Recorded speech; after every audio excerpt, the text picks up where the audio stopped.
उज्जैन विक्रम विश्वविद्यालय में राष्ट्रीय शिक्षा नीति के क्रियान्वयन की समीक्षा और चुनौतियों पर चर्चा करने के लिए यूजीसी विश्वविद्यालय अनुदान आयोग के सौजन्य से शुक्रवार को राष्ट्रीय कॉन्फ्रेंस का शुभारंभ विक्रम विश्वविद्यालय में किया गया।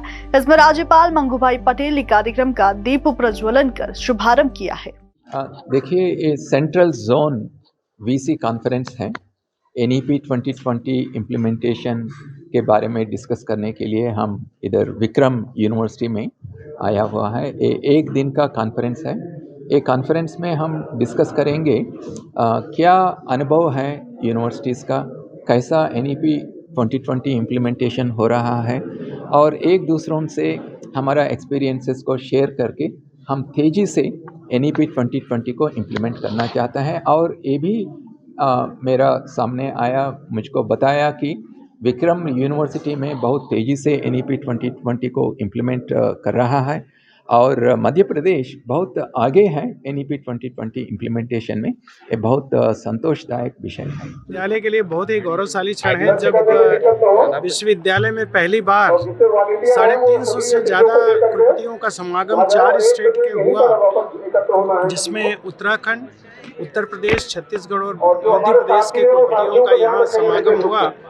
इस पर जो है 10 सेशन के तहत जो है नई शिक्षा नीति पे पूरा विस्तार से चर्चा हुई, उसके विभिन्न पैरामीटर पर कि उसका क्रियान्वयन कैसे किया जाए।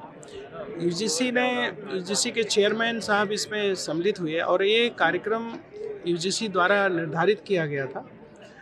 5 जोन में भारतवर्ष को बांटा है। ये चौथा जोन है जो सेंट्रल जोन है, जिसके लीड कोऑर्डिनेटर विक्रम विश्वविद्यालय कुलपति को बनाया है। उसी के तहत ये कार्यक्रम हुआ है। इसमें 400 से ज़्यादा पार्टिसिपेंट इसमें सम्मिलित हुए हैं और इस पर काफ़ी गंभीरता से नई शिक्षा नीति के क्रियान्वयन पर विस्तार से चर्चा हुई है। उसकी एक रिपोर्ट तैयार की जाएगी और रिपोर्ट तैयार करके जो माननीय मुख्यमंत्री जी को और ख़ास तौर से यूजीसी और जो विभिन्न शिक्षण संस्थाएं हैं जो रेगुलेट करती हैं, उनको ये भेजा जाएगा। ठीक। आज जो विक्रम यूनिवर्सिटी में कार्यशाला आयोजित की हुई है, इसमें 4 राज्यों के वाइस चांसलर आए हुए हैं और इस कार्यक्रम को माननीय राज्यपाल और यूजीसी के चेयरमैन इन्होंने गाइड किया। और मुझे ये देख के बहुत खुशी हो रही है कि उज्जैनी जो अपने भगवान श्री कृष्ण की शिक्षा स्थली है और एक ज़माने में उज्जैनी का नाम शिक्षा का एक प्रमुख केंद्र करके था, तो आज उसी केंद्र से, उसे उज्जैनी से जो नेशनल एजुकेशन पॉलिसी का इम्प्लीमेंटेशन है उसके ऊपर चर्चा हो रही है और उसकी कार्यप्रणाली को लेके, उसके प्रैक्टिकल इम्प्लीमेंटेशन के प्रैक्टिकल चैलेंजेस के ऊपर चारों राज्य के कुलपति, कुलाधिपति उसके ऊपर चर्चा कर रहे हैं। और ये समाधान की बात यह है कि आने वाले विकसित भारत के लिए implementation of national education policy बहुत ज़रूरी है और नेशनल एजुकेशन पॉलिसी के माध्यम से ही हम 2047 में विकसित भारत का लक्ष्य पा सकते हैं। सर, राज्यपाल जी ने कहा है कि जो माता पिता को नहीं रखते हैं उनके लिए कहा है क्या? जी।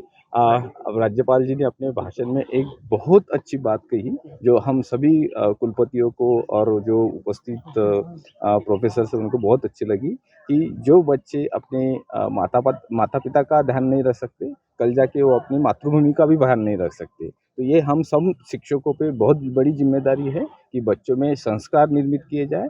पहले तो उनके माता पिता का वो ध्यान दें और उसके बाद जरूर वो अपनी मातृभूमि का भी ध्यान देंगे। इस आयोजन में 4 राज्यों के 235 से अधिक कुलपति लगभग 10 सत्रों में राष्ट्रीय शिक्षा नीति के क्रियान्वयन की समीक्षा और चुनौतियों पर विचार विमर्श किया। राज्यपाल ने कहा है कि शिक्षा के साथ बच्चों को ऐसी शिक्षा मिले कि वह अपने माता पिता का सम्मान करे। उज्जैन से मृदुभाषी प्रदेश के लिए अमृत बेंडवाल की रिपोर्ट।